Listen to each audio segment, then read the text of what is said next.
लाडक्या बहिणींसाठी नवीन मोठी अपडेट आली आहे, त्याच्यासाठी तुम्ही हे व्हिडिओ शेवटपर्यंत नक्कीच पहा, जेणेकरून तुम्हाला संपूर्ण अपडेट पाहायला मिळेल। तर बघा, आता लाडक्या बहिणींसाठी मोठी बातमी आहे। लाडक्या बहिणींनो, हा आधार क्रमांक ई-केवायसी च्या दुरुस्तीच्या यादीमध्ये नाही, असा मेसेज तुम्हाला येतोय का? सर्वांनी कमेंट बॉक्स मध्ये नक्कीच सांगा, कारण की बघा, ई-केवायसी मध्ये एडिट करण्याचा ऑप्शन सुरू झालेला आहे आणि याची मुदत तुम्हाला 31 मार्च पर्यंत दिलेली आहे। केवायसी करताना देखील बऱ्याचशा लाडक्या बहिणींना हा प्रॉब्लेम येत होता की तुमचा आधार क्रमांक पात्र यादीमध्ये नाही येत, त्यामुळे भरपूर साऱ्या लाडक्या बहिणींनी केवायसी केलेली नव्हती, त्यांची केवायसी राहिलेली होती आणि त्याच्यानंतर आता एडिट करताना देखील हा आधार क्रमांक ई-केवायसी च्या दुरुस्तीच्या यादीमध्ये नाही, असा मेसेज येणाऱ्या महिलांना लाडक्या बहिणीचे पैसे मिळणार की नाही, मग याचा नेमकं त्याचा अर्थ काय आहे त्याची माहिती आपण पाहणार आहोत। त्याच्यासाठी तुम्ही हे व्हिडिओ शेवटपर्यंत नक्कीच पहा। जर तुम्ही आपल्या चॅनलवरती नवीन असाल तर चॅनलला सबस्क्राईब नक्कीच करा, जेणेकरून तुम्हाला असेच अपडेट पाहायला मिळत राहील।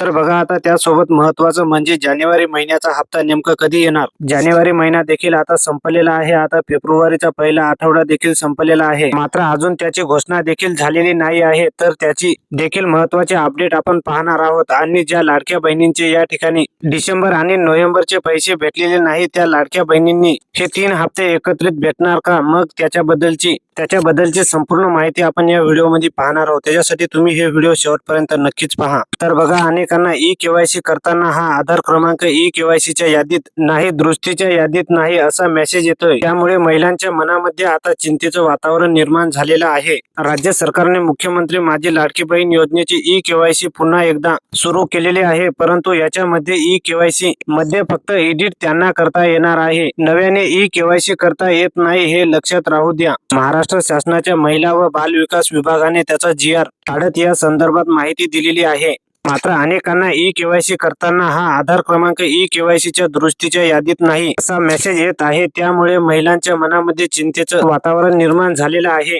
याचा नेमका अर्थ काय आहे त्याची पुढे आपण माहिती पाहणार आहोत। मग आता नेमकं हे पैसे जे आहेत ते कधीपर्यंत येऊ शकतात? बघा, जिल्हा परिषद निवडणुकीनंतर हे पैसे येऊ शकतात। लाडकी बहीण योजनेचे जिल्हा परिषदेच्या निवडणुकी आधी 1 हप्ता येणार असल्याचं सांगितलं जात होतं, मात्र अजून त्याचा निर्णय झालेला नाही। पूर्ण आता हा पहिला आठवडा संपलेला आहे, त्याच्यामुळे अजूनही पैसे या ठिकाणी जमा झालेले नाहीत, त्यामुळे आता जानेवारी आणि फेब्रुवारी हे 2 हप्ते एकत्रित येण्याची शक्यता कमी आहे। मात्र अगोदर पैसे स्थगित राहिलेले आहेत, जसं की या ठिकाणी नोव्हेंबर आणि डिसेंबर आणि जानेवारी हे 3 हप्ते एकत्रित देण्याची शक्यता असू शकते। या व्हिडिओमध्ये एवढीच माहिती आहे। नवीन अपडेट आल्यास सर्व लाडक्या बहिणीपर्यंत शेअर केला जाईल, जेणेकरून तुम्ही आपल्या चॅनलवरती नवीन असाल तर आता चॅनलला सबस्क्राईब करा आणि हे व्हिडिओ जास्तीत जास्त लाडक्या बहिणीपर्यंत नक्की शेअर करा, जेणेकरून सर्व लाडक्या बहिणींना अशीच अपडेट पाहायला मिळत राहील।